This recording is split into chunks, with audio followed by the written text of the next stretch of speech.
RJD में इन दिनों सब कुछ ठीक नहीं चल रहा। तेज प्रताप जहां खुद को पार्टी में मजबूत करने की कोशिश में हैं, वहीं तेजस्वी के समर्थकों को ये रास नहीं आ रहा। इस बीच अब पाटलिपुत्र सीट पर रार बन गई है, वो भी तेज प्रताप और भाई वीरेंद्र के बीच। क्या है मामला, रिपोर्ट में देखिए।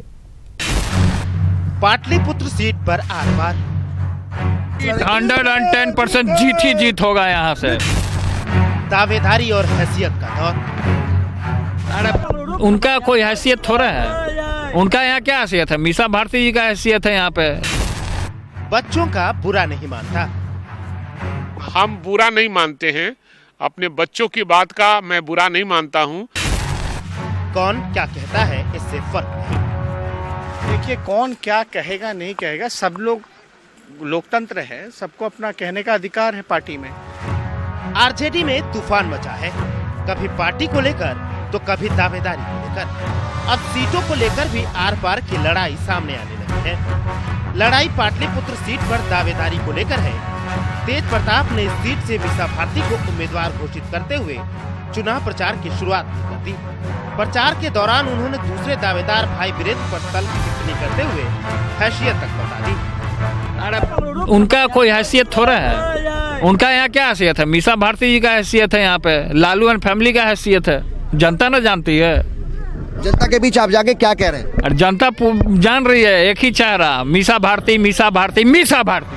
तेज प्रताप के बयान पर भाई वीरेंद्र हालांकि बचने की कोशिश करते रहे और लालू यादव को उन्होंने भगवान बताकर उनके फैसले को सिर आंखों पर रखने की बात कह दी। इशारों में उन्होंने ये जरूर कहा कि तेज प्रताप बच्चे हैं और उनकी बातों का बुरा नहीं मानते। हम बुरा नहीं मानते हैं, अपने बच्चों की बात का मैं बुरा नहीं मानता हूं और ऑल इज वेल, कहीं कोई परेशानी नहीं। तेज प्रताप आपके सामने अभी बच्चे हैं। जब सवाल तेजस्वी यादव से किया गया तो उन्होंने भी बचते बचाते जवाब देने की कोशिश की और फैसला लालू यादव पर छोड़ दिया। हाँ, उन्होंने ये जरूर कहा कि कौन क्या कहता है इससे कोई फर्क नहीं पड़ता। देखिए, कौन क्या कहेगा नहीं कहेगा, सब लोग लोकतंत्र है, सबको अपना कहने का अधिकार है पार्टी में। लेकिन इसका निर्णय तो राष्ट्रीय अध्यक्ष लालू जी ही करेंगे। जो बोर्ड की मीटिंग होगी, पार्लियामेंट्री बोर्ड की बैठक होगी, फिर जो आखिरी निर्णय जो होता है वो तो राष्ट्रीय अध्यक्ष करते हैं। कौन होगा नहीं होगा ये राष्ट्रीय अध्यक्ष करेंगे। मीसा जी पहले चुनाव लड़ चुकी थी और देखते हैं आगे जो पार्टी का जो फैसला होगा, राष्ट्रीय अध्यक्ष का फैसला होगा, वो मान्य होगा सबको। 2019 से पहले आरजेडी में आपसी सिरफुटौल बेहतर संकेत नहीं है। शुरुआत पाटलिपुत्र सीट से हुई है तो बात दूर तलक तक जाएगी। देखना यह है कि पाटलिपुत्र की दावेदारी किसे बेहतर दिन दिखाती है। न्यूज़ 18 के लिए पटना से आनंद अमृतराज के साथ अमित सिंह की रिपोर्ट।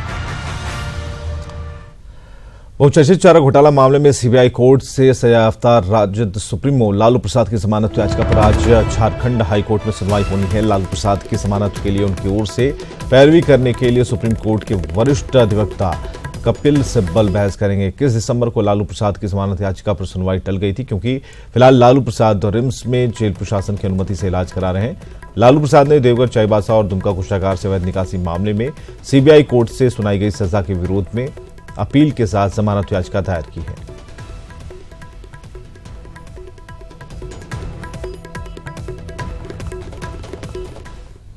इधर मधुबनी के हरलाखी विधानसभा के विधायक सुधांशु शेखर को जान से मारने की धमकी मिली है। आरोपियों के खिलाफ मधुबनी के साहर घाट थाने में केस दर्ज किया गया है। बताया जा रहा है कि विधायक एक भोज में शामिल होकर घर लौट रहे थे और इसी दौरान उनकी गाड़ी को रोका गया और धमकी दी गई। साहरघाट थाने में 3 नामजद पर प्राथमिकी दर्ज कराई गई है। पुलिस ने बैंगरा गांव निवासी रामचंद्र पासवान को हिरासत में लिया है, वहीं 2 की तलाश जारी है। हम पे बोलना चाहा, हम पे वार करना चाहा, जिस तरह से लगा, और दारू भी पिए हुआ था जिस तरह से, तो हम वहाँ पे कुछ बोले नहीं, लेकिन विरोधियों का जो चाल मुझे महसूस हुआ कि हम पे विरोधी लोग हम पे वार करने का कोशिश किया जा रहा है, मुझे बदनाम करने की कोशिश किया जा रहा है। 3 फरवरी को पटना के गांधी मैदान में प्रस्तावित राहुल गांधी की रैली की सफलता के लिए कांग्रेस ने अपनी पूरी ताकत लगा दी है। लगभग 3 दशक बाद रैली करने जा रही कांग्रेस की प्रतिष्ठा दांव पर है और ऐसे में सभी नेताओं को टारगेट दिया गया है। 2019 में दम दिखाने की तैयारी में हाथ। 3 फरवरी को पटना में कांग्रेस की रैली। गांधी मैदान से कांग्रेस दिखाएगी हाथ का दम। करीब 3 दशक बाद कांग्रेस एक बार फिर अब बिहार में रैली की तैयारी में है। पटना के ऐतिहासिक गांधी मैदान में कांग्रेस इस बार रैली करने जा रही है। रैली को जन आकांक्षा रैली नाम दिया गया है। इसे सफल बनाने के लिए कांग्रेस के नेताओं को टास्क दिया गया है। कांग्रेस के सांसद, विधायक, विधान पार्षद सभी को रैली में भीड़ जुटाने का टारगेट दिया गया है।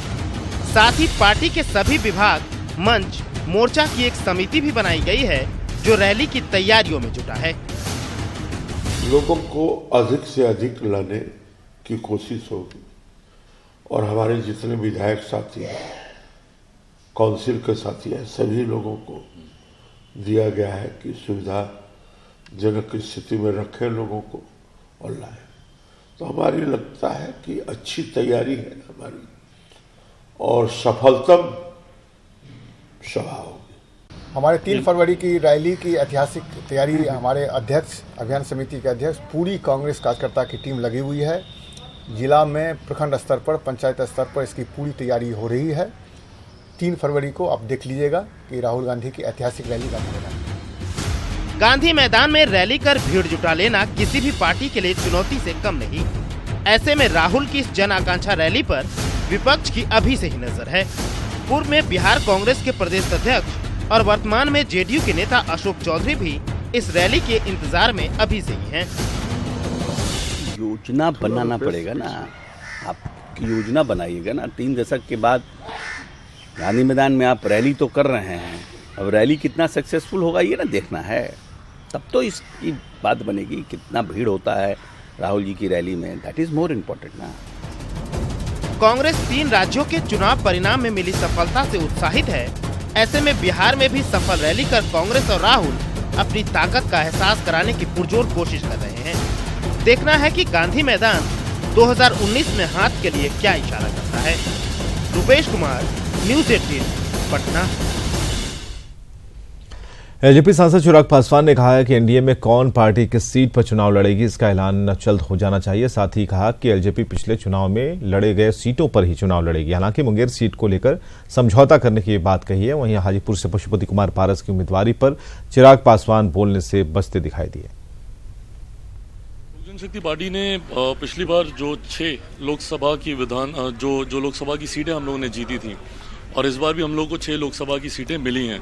हम लोगों की प्रायोरिटी है कि पिछली जो हम लोगों की जीती हुई सीटें हैं जहां पे हमारे सिटिंग उम्मीदवार हैं लोकसभा के, वही सीटें लोक जनशक्ति पार्टी बरकरार रखना चाहती है। हैविंग सेड दैट, एक मुंगेर वाली सीट पर थोड़ी सी हम लोग चर्चा ज़रूर कर सकते हैं, बट जो हम लोग की जो सिटिंग है वही हम लोग बरकरार रखना चाहते हैं। और मैं चाहता हूं कि जल्द से जल्द, अब सीटों का बंटवारा हो गया, सीटों का चयन भी जल्द से जल्द कर लेना चाहिए। और हाजीपुर सीट, क्योंकि एक परंपरागत सीट रही है लोक जनशक्ति पार्टी की, हमारे राष्ट्रीय अध्यक्ष जी का गढ़ रही है, उसमें उसके लिए उम्मीदवार का चयन करना, इतनी बड़ी शख्सियत का चयन करना खैर बहुत मुश्किल है, बट हाँ, ऐसा उम्मीदवार होना चाहिए जिस तरीके से हाजीपुर में अभी तक विकास के कार्य हुए हैं वो उस परंपरा को निभा सके। और बिहार जेडीयू के प्रदेश अध्यक्ष वशिष्ठ नारायण सिंह की माने तो सीटों को लेकर अभी बातचीत शुरू भी नहीं हुई है। सूत्रों के हवाले से खबर है कि एनडीए में सीटों पर अंतिम मुहर खरमास के बाद लगेगी। सीट करने में हमको लगता है कि इस पर बात हो जाएगी और जब बड़ा इशू सीट निर्धारित होंगे कि कितना कौन सीट पर लड़ेगा, अब इसलिए इसमें कोई समस्या नहीं होगी, हम लोग कर लेंगे इसको। तो कब तक उम्मीद है सर? अब देखिए, समय निर्धारित आपसी बातचीत जब हम लोग हो जाएगी तो डेट तय कर लेंगे और इसको एक निश्चित समय में जब आपस में बातचीत शुरू हो जाएगी तो हम लोग तय कर देंगे। पश्चिमी दिल्ली के सुदर्शन पार्क इलाके में कल रात 3 मंजिला फैक्ट्री में ब्लास्ट के बाद पूरी फैक्ट्री ढह गई। हादसे में 6 लोगों की मौत की पुष्टि डीसीपी ने कर दी, जबकि 2 अन्य लोगों को मलबे से निकालकर अस्पताल भेजा गया है। कुछ और लोग भी मलबे में दबे हो सकते हैं, जिन्हें निकालने के लिए राहत और बचाव का काम चलता रहा। बेहद संकरी गली में फैक्ट्री होने की वजह से राहत और बचाव दल को घटनास्थल तक पहुंचने में काफी मशक्कत करनी पड़ी।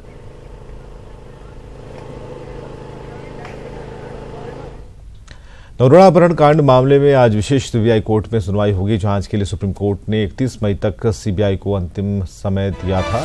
करीब 6 साल बीत जाने के बाद भी सीबीआई अब तक चार्जशीट दाखिल नहीं कर पाई है। 18 सितंबर 2012 को नरोड़ा का अपहरण हुआ था। पिछली सुनवाई में सीबीआई की ओर से कोई नहीं पहुंचा था और इसके बाद सुनवाई नहीं हो सकी और इसी वजह से इसकी सुनवाई लगातार टलती जा रही है। सीबीआई को सुप्रीम कोर्ट ने जांच के लिए इस बार आखिरी मौका दे रखा है।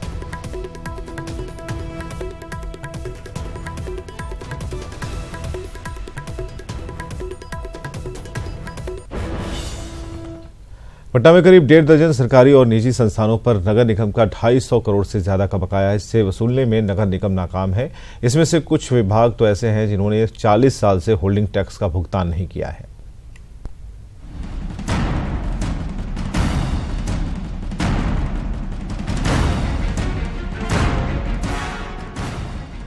रामायण में तुलसीदास जी ने कहा है कि समर्थ को नहीं दोष गुसाई, यानी कि जो सामर्थ्यवान हैं उनके लिए सब जायज है।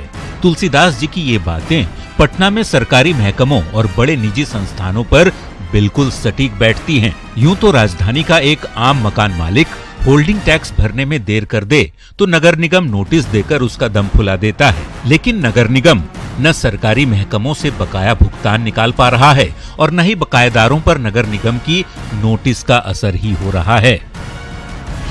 बिजली विभाग पर जहां 40 साल से सबसे ज्यादा 214 करोड़ का होल्डिंग टैक्स बकाया है, तो उर्दू एकेडमी पर 22 साल से 17 लाख रुपए बकाया है। गांधी आर्य स्कूल पर 24 साल से 74 लाख बकाया है, तो सेंट जेवियर स्कूल पर 23 साल से 1 करोड़ 79 लाख रुपए बकाया है। इसी तरह उर्दू मिडिल स्कूल मिसिका टोली पर 23 साल से 12 lakh, Saint Joseph school Mahendru पर 23 साल से 62 लाख, राजकीय मध्य विद्यालय सैदपुर पर 22 साल से 46 लाख, पाटलिपुत्र खेल परिसर पर 12 साल से 12 लाख और सुपरिटेंडेंट जी बबलू हॉस्टल महेंद्रू पर 11 लाख से 10 लाख रुपए बकाया हैं। जबकि पटना यूनिवर्सिटी जैसे प्रतिष्ठित संस्थान पर 5 साल से 11.63 करोड़ का होल्डिंग टैक्स बकाया है, तो गुरु गोविंद सिंह हॉस्पिटल पर 7 साल से 35 लाख, संजय गांधी जैविक उद्यान पर 5 साल से 3.52 करोड़, एग्जीक्यूटिव इंजीनियर के केंद्रीय भवन पर 5 साल से 1.56 करोड़, एग्जीक्यूटिव इंजीनियर के पाटलिपुत्र प्रमंडल भवन पर 5 साल से 27 लाख, बाजार समिति पटना सिटी पर 4 साल से 44 लाख, कॉलेज ऑफ कॉमर्स पर 2 साल से 38 लाख और एनएमसीएच पर 2 साल से 14 लाख रुपए का होल्डिंग टैक्स बकाया है। इन सरकारी विभागों और निजी संस्थानों से भारी भरकम होल्डिंग टैक्स वसूलने में नगर निगम क्यों नाकाम है, ये अपर आयुक्त और उप महापौर की जुबानी सुन लीजिए। देखा जाए तो कुछ 250 करोड़ के आसपास नगर निगम का सरकारी अन्य विभाग में जो है बकाया हम लोग को देखने को मिल रहा है। ये फिगर एक टेंटेटिव फिगर है, ये हो सकता है कि 20-30 करोड़ ऊपर नीचे भी जा सकता है। इसके लिए पिछले 1 महीना से हम लोगों के कार्यालय के स्तर से काफ़ी कवायदें चल रही हैं। नगर आयुक्त के स्तर से भी कई पत्र विभाग के हेड को दिया गया है और जो संबंधित कार्यालय है उसको भी चिट्ठी दी गई है। हम लोग प्रयास कर रहे हैं कि इसको जल्द से जल्द रिजॉल्व कर लिया जाए। सरकारी मशीनरी के खिलाफ कार्रवाई करने में थोड़ी सी मजबूरी तो हमारे पदाधिकारियों को भी होता है। निश्चित रूप से कार्रवाई होना चाहिए। वो साहस, वो दंभ हमारे कर्मचारी नहीं दिखा पाते, पदाधिकारी नहीं दिखा पाते हैं, लेकिन निश्चित रूप से ये एक बहुत मामला है। अभी बजट का समय भी आएगा, इस सारे मामले को स्टैंडिंग कमेटी और निगम बोर्ड में हम लोग इस पर चर्चा करेंगे। हैरानी की बात है कि 40 सालों से नगर निगम सरकारी विभागों से होल्डिंग टैक्स वसूल नहीं कर पा रहा, जिससे न सिर्फ शहर का विकास प्रभावित हो रहा है बल्कि टैक्स पेयर्स के बीच गलत संदेश भी जा रहा है। पटना से संजय कुमार, न्यूज़ 18। पटना को स्मार्ट बनाया जा रहा है और इसी कड़ी में पूरे शहर में स्मार्ट टॉयलेट बना दिए गए, लेकिन एक भी टॉयलेट पब्लिक के इस्तेमाल के लिए नहीं खोला गया और इस वजह से पटना के स्मार्ट टॉयलेट दर्शन टॉयलेट बनकर रह गए हैं।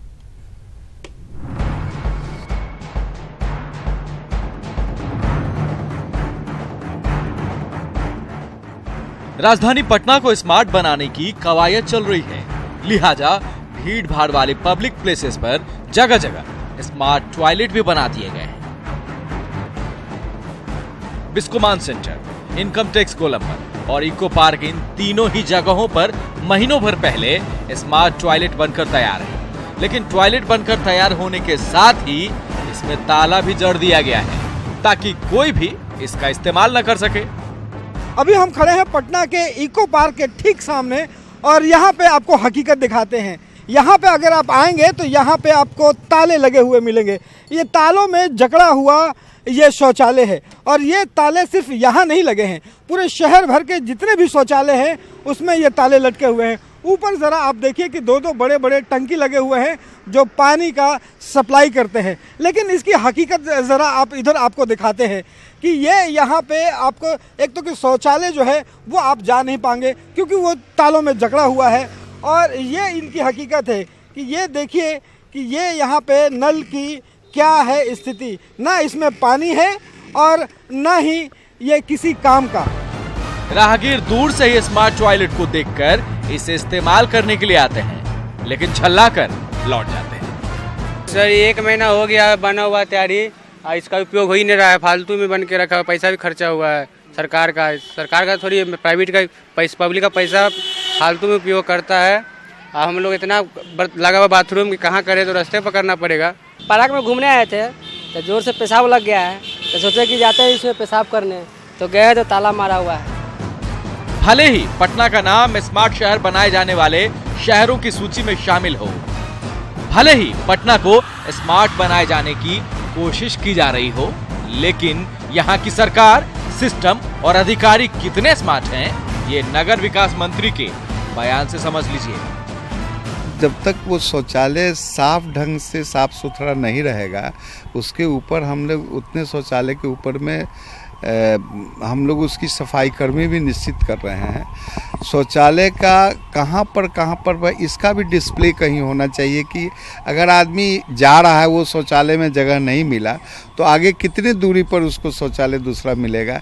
ये सारे उसके ऑप्शन तैयार हो रहे हैं और उसको हम लोग चालू कर रहे हैं। टॉयलेट बने महीनों हो गए, लेकिन अभी तक ना सड़कों पर टॉयलेट का साइन बोर्ड लगा और ना ही सरकार ने टॉयलेट की सफाई के लिए कर्मचारी नियुक्त किए।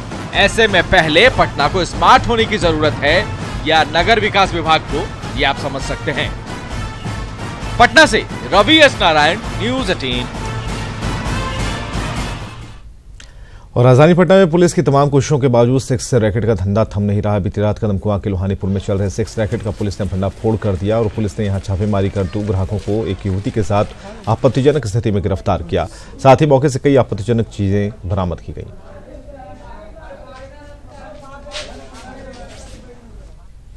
बिहार में बिगड़ती कानून व्यवस्था को लेकर खाकी पर लगातार सवाल उठ रहे हैं, लेकिन पुलिस वाले अपनी कार्यशैली को सुधारने के बजाय खाकी को दागदार बनाने में जुटे हैं। और ऐसा ही एक वाकया सामने आया है समस्तीपुर में।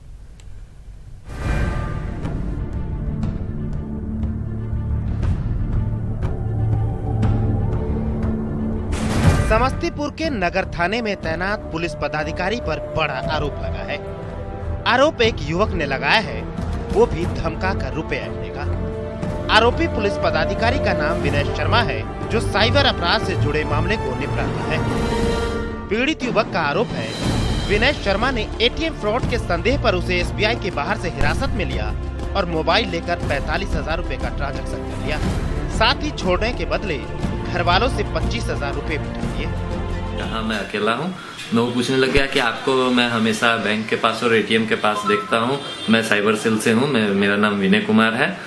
मैं आपसे ये पूछ रहा हूँ कि आप हमेशा बैंक, एटीएम और बैंक के पास क्यों रहते हैं? मैंने कहा सर मैं मतलब बिजनेस रन करता हूँ गोरखपुर में और मैं इसी काम से, पैसे के ट्रांजेक्शन के काम से बैंक और एटीएम में जाता हूँ। एटीएम में कम जाता हूँ, बैंक में ज्यादा जाता हूँ। हालांकि आरोपी पुलिस पदाधिकारी का कहना है कि जांच पड़ताल के बाद उसे छोड़ दिया गया था और सभी आरोप गलत हैं।